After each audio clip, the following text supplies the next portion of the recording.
The Christmas party was filled with lights and laughter, but beneath the joy, tension lingered. Then, everything changed. When my innocent daughter refused to wear the tattered, old clothes, my ruthless mother-in-law struck her so hard that she stumbled back, crashing into the wall. As she struggled to regain her balance, what happened next was even more terrifying. My name is Nina, and I am 32 years old. Looking back, I wonder why I tolerated so much for so long. Maybe it was love, or maybe it was the hope that things would get better. But now I know better. This is the story of how I finally found the strength to break free, how I fought for my daughter, Nora, and my family's future. The bells of St. Peter's Cathedral echoed through the crisp morning air as I carefully lifted the hem of my white wedding dress, climbing the stone steps one by one. Though it was early March, the winter chill still lingered in Ravensfield, and my cheeks burned from the cold. Just as I reached the grand entrance, a sharp voice cut through the air. "You're marrying my son in such a cheap dress?" I froze. The voice belonged to Diana, my soon-to-be mother-in-law. Dressed in a deep blue gown from an expensive boutique, she stood at the top of the stairs, her cold eyes scanning me up and down like I was a piece of merchandise she was unwilling to buy. I swallowed hard. I knew my dress wasn't extravagant. It was simple and off the rack, something I had carefully saved for as a nurse with a modest income. But hearing those words on my wedding day felt like a slap to the face. I forced a polite smile and said nothing. It was my wedding day. I refused to let her ruin it. The ceremony began. Liam and I exchanged our vows in the quiet elegance of the cathedral. Everything should have been perfect, but Diana's disapproving gaze never left me. I felt her judgment in every moment, as if she was silently reminding me that I would never be good enough for her son.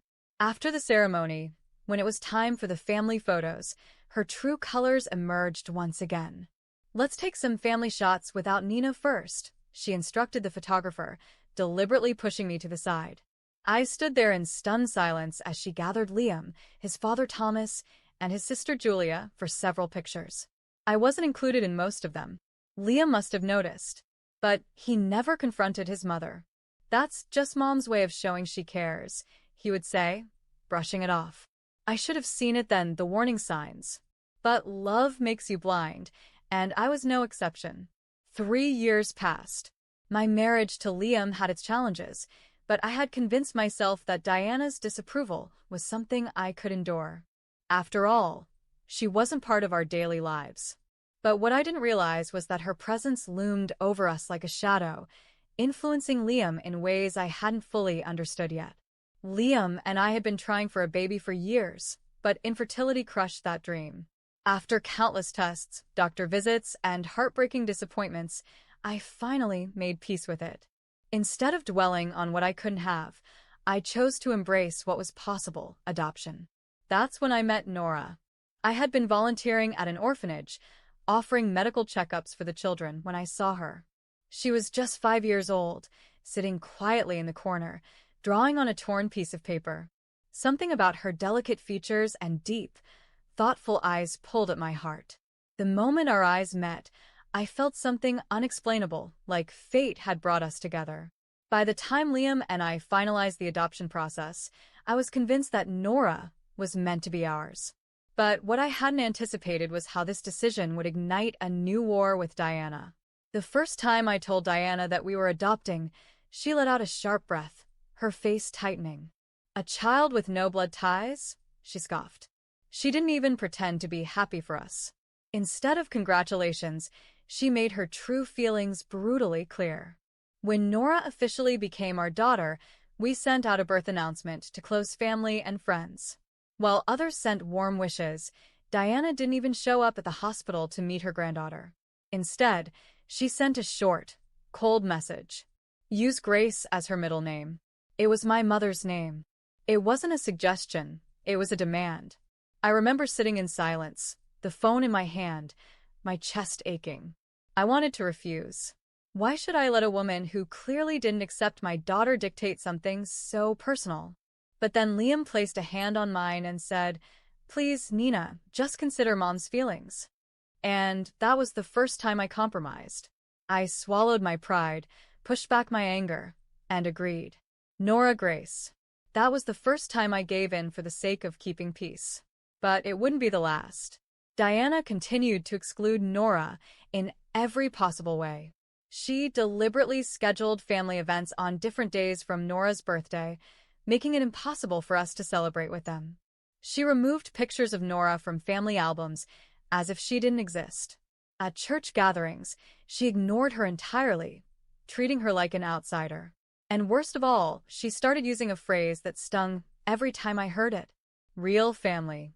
She used it in conversations, in social gatherings, even in front of Nora. It wasn't subtle.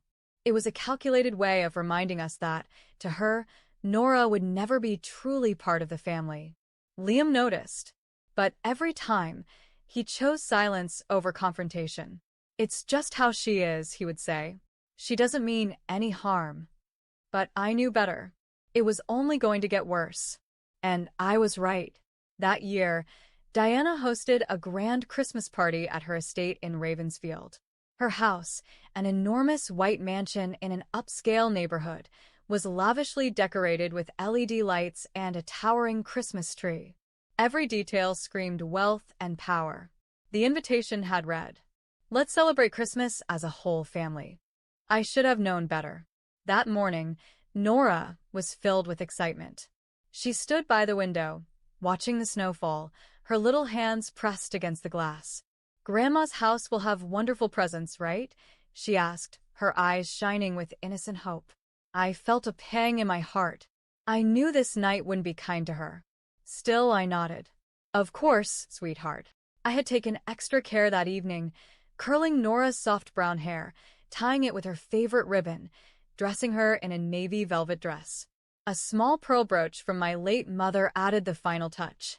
"This belonged to my mother," I whispered to her. "I want you to wear it today." She smiled brightly, completely unaware of what awaited her. When we arrived, the scent of turkey and apple pie filled the air, and the living room sparkled with warm holiday lights. Family photos were neatly arranged above the fireplace. Wedding pictures, birthdays, last Thanksgiving. But not a single photo of me or Nora was in sight. As we all gathered around the Christmas tree, it was time to exchange gifts. Diana, dressed in an elegant scarlet cashmere sweater, sat in the center, passing out presents. She handed a large, beautifully wrapped box to Julia's daughter, Elena. "Open it, my angel," she said with warmth in her voice. Elena excitedly ripped open the box, revealing a designer dress from a luxury Parisian brand, deep crimson velvet with gold embroidery. Diana beamed with pure adoration. "Oh, how lovely. You can wear this to Christmas Mass." Meanwhile, Nora sat patiently, her small hands folded in her lap, waiting for her turn. Then, Diana turned to her. Without a smile, without a trace of warmth, she carelessly tossed a brown paper bag into Nora's lap. The room went silent. "Here," Diana said flatly. "Be grateful for what you get." Nora's small fingers trembled as she opened the bag. Inside were worn-out clothes. The hem was frayed, and there were small holes in the sleeves. They weren't just old. They were trash. Nora blinked, her breath shaky. "Grandma, why?" she whispered. Diana simply shrugged, her eyes gleaming with cruel satisfaction. I felt my entire body go cold with rage. "What is the meaning of this?" I asked, my voice shaking. Diana tilted her head, smirking. "Well, she's not real family. This is only natural." And that was the moment Nora refused to stay silent. "I don't want this," she whispered, pushing the bag away. Diana's expression darkened. Before I could react, before Liam could move, Diana's hand snapped forward. Smack! The sound shattered the room. Nora staggered back, her tiny hands clutching her burning cheek. And that was when Liam exploded in rage. "What the hell do you think you're doing, MOM?" Diana barely had time to react before Liam stormed forward, his voice filled with pure fury. For the first time, he wasn't silent. He was ready to burn every bridge to protect his family. The sharp sound of the slap echoed through the grand living room. Nora stumbled back, clutching her cheek, her wide eyes glistening with tears. For a moment, the entire room froze. No one moved. No one spoke. And then Liam exploded. "What the hell do you think you're doing, MOM?" His voice was like thunder, shaking the very air in the room. Every head turned toward him, stunned by the sheer rage in his voice, a voice I had never heard before. Diana, still standing over Nora with her hand half raised, blinked in shock. She was being disrespectful, she snapped, her voice sharp, but for the first time uncertain. Liam's entire body tensed with fury. His fists clenched, his breathing heavy. The Liam who had always excused his mother's cruelty was gone. "Disrespectful?" he hissed, his voice dangerously low. "She's a child, Mom. My child. And you just hit her." Diana scoffed, crossing her arms like she had done nothing wrong. "She needs discipline. You're too soft on her. That's why she thinks she can talk back." "Shut up." Diana flinched. Liam had never raised his voice at her before. "Let me make this very clear," he growled, stepping forward. "If you ever lay a hand on Nora again, I will make sure you suffer the consequences." "What are you talking about?" Diana laughed nervously, trying to regain control. "You wouldn't." Liam pulled out his phone, unlocking it with shaking hands. "I should be calling the police right now." Diana's smirk vanished. The weight of those words hit her like a stone wall. The room had gone dead silent. Even Thomas, her husband, looked down at the floor, his usual indifference cracking. "Child abuse, Mom," Liam continued, his voice cold as ice. "In front of multiple witnesses. In front of your own family. You think you can get away with this?" Diana's face turned pale. She took a small step back. "Liam, you're being dramatic," she whispered. "You wouldn't really. Try me."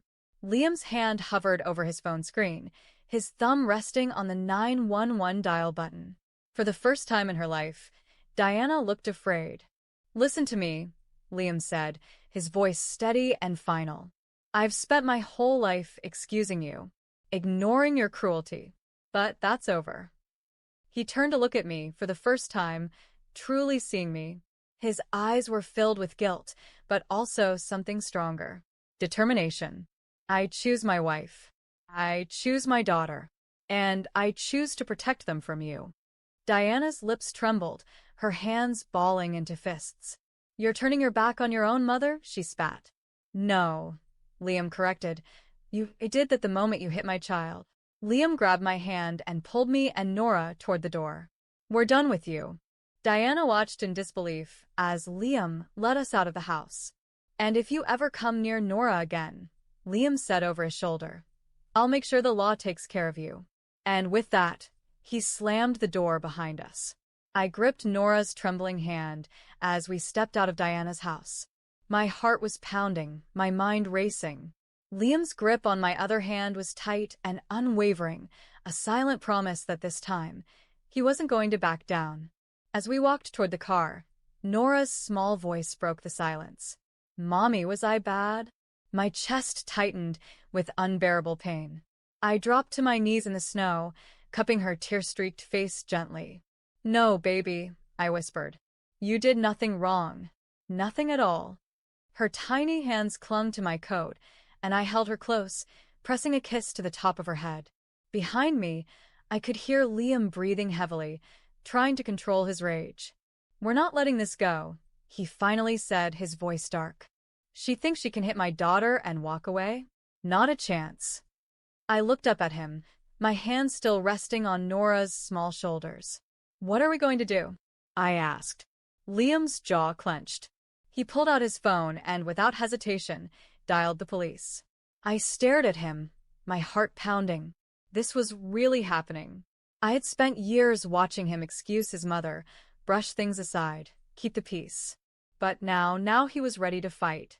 The phone rang twice before an officer's voice came through. "Ravensfield Police Department. What's your emergency?" Liam's voice was steady, cold, and filled with purpose. "I need to report a case of child abuse. My mother assaulted my daughter." Liam's words hung in the cold night air as he spoke to the officer. "My mother assaulted my daughter."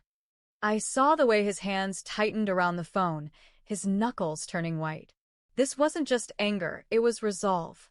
He was done protecting his mother. The officer on the other end asked for details, and Liam didn't hesitate. It happened just minutes ago at her home. There were multiple witnesses: my father, my sister, her daughter, and several other family members. She slapped my 5-year-old daughter across the face. I shivered, but not from the cold. Saying it out loud made it even more real. The officer asked if we wanted to press charges, and Liam's answer was immediate. Yes. A few moments later, the officer informed us that an officer would be sent to investigate immediately. We'll need statements from both parents and any witnesses available. Given that this involves a minor, Child Protective Services may also get involved. That was when reality truly set in. This wasn't going to be just an argument within the family. This was about to become a legal matter. For the first time in years, I saw something in Diana's future that she had never expected: real consequences. 15 minutes later, we were still parked outside, waiting for the police to arrive. Nora had fallen asleep in my arms, exhausted from crying. Liam had been pacing, his face still tight with anger. Then, suddenly, the front door of the house swung open. Diana stepped out, wrapped in a thick coat, her face twisted in anger and disbelief. "You called the police on me?" she hissed. Liam didn't even flinch. He simply crossed his arms. "You assaulted my daughter," he said coldly. "What did you think was going to happen?" "Oh, stop being ridiculous," Diana snapped. "I disciplined her. She was being disrespectful. She refused my gift." My hands tightened around Nora's sleeping form. "Gift?" She meant those filthy, tattered clothes. Before Liam could respond, another voice cut through the air: Thomas, his father. "Diana, stop talking," he said, stepping outside. "You've already done enough damage." That's when the flashing red and blue lights appeared down the street. Diana's face turned ghostly pale as the police car pulled up to the house. For the first time in her life, she wasn't the one in control. The red and blue lights cast harsh shadows on Diana's pale face as the police car rolled to a stop in front of the house. I held Nora close, feeling the steady rise and fall of her tiny chest against mine.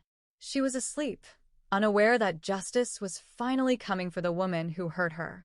Diana stiffened as 2 uniformed officers stepped out.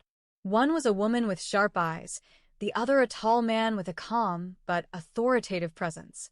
"We received a report of child abuse at this residence," the male officer said, his voice firm but professional. Liam didn't hesitate. "That's correct. My mother, Diana, slapped my 5-year-old daughter across the face."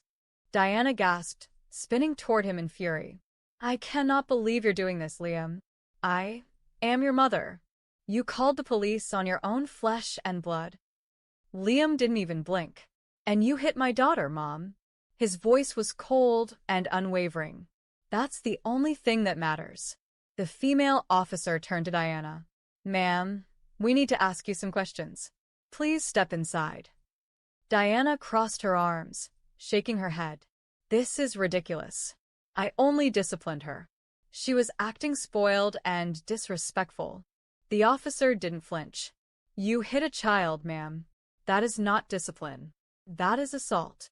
I could see Diana's confidence cracking, her shoulders tense as the weight of the situation finally started sinking in. As soon as the officers stepped into the house, Julia appeared from the living room, her face pale. She looked at Liam, then at me. "I'll give a statement," she said softly. "I saw everything." Diana whirled on her. "Julia, you're siding with them?" Julia swallowed hard, but didn't back down. "I'm siding with what's right." I felt an overwhelming wave of gratitude toward her. For the first time, she was standing up against her mother. One by one, other witnesses came forward. Even Thomas, Diana's husband, admitted to seeing the slap. The officers carefully noted every detail: the force of the slap, the way Diana humiliated Nora before doing it, the history of mistreatment Diana had toward my daughter. The case was building against her. Then, the female officer turned toward Liam and me. "Would you like to file an official charge for child abuse?" Liam didn't even hesitate. "Yes." Diana staggered back like he had slapped her. "Liam," she gasped, "you don't understand what you're doing." He turned to face her, his jaw set like stone. No, Mum. For the first time, I understand perfectly.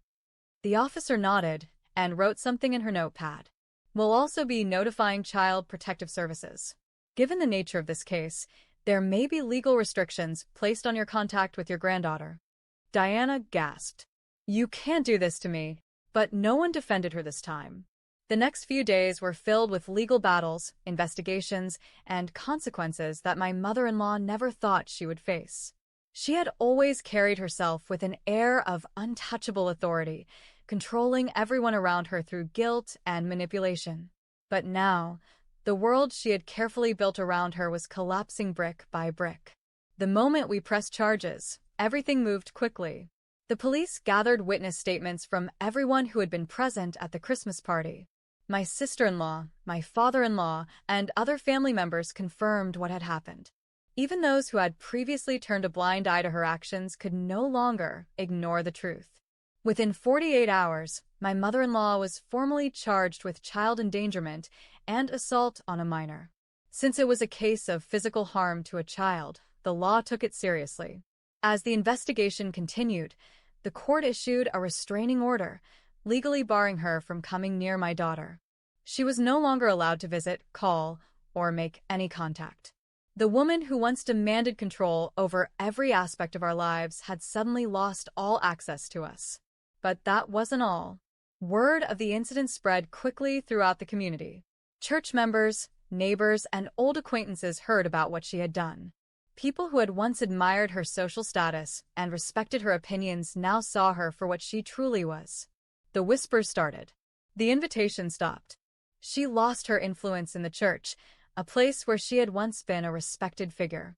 The community that had once listened to her every word now avoided her. The perfect image she had worked so hard to maintain shattered overnight.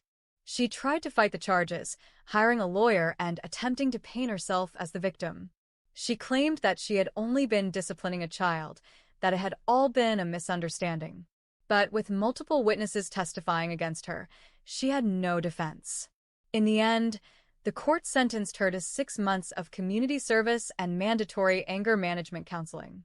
That was her punishment, to spend her time helping others, something she had never done willingly before. And just like that, the power she once held over us was gone. Months passed, and slowly, the weight that had been pressing down on our family lifted. For the first time in years, our home was peaceful. My daughter was thriving. She no longer flinched at loud voices or hesitated to speak her mind. The fear that had once lingered in her innocent eyes had faded. Instead, she smiled more often, her laughter filling the house without hesitation. And my husband? He never once wavered after that night. The man who had spent years trapped between loyalty to his mother and love for his own family had finally broken free. One evening, as we sat together after putting Nora to bed, he took my hand in his. His grip was strong, unwavering, just like his promise to us. "I should have protected you both sooner," he admitted, his voice low, filled with regret. "But I promise, Nina, I'll never fail you again." I looked at my husband, at the man who had once been afraid to stand up for us, now willing to do whatever it took to keep us safe. I looked at my daughter, peacefully sleeping, no longer carrying the burden of rejection and pain. And I looked at myself, a woman who had once endured silently but had finally fought back. As for my mother-in-law, she was no longer a shadow over our lives. We were free.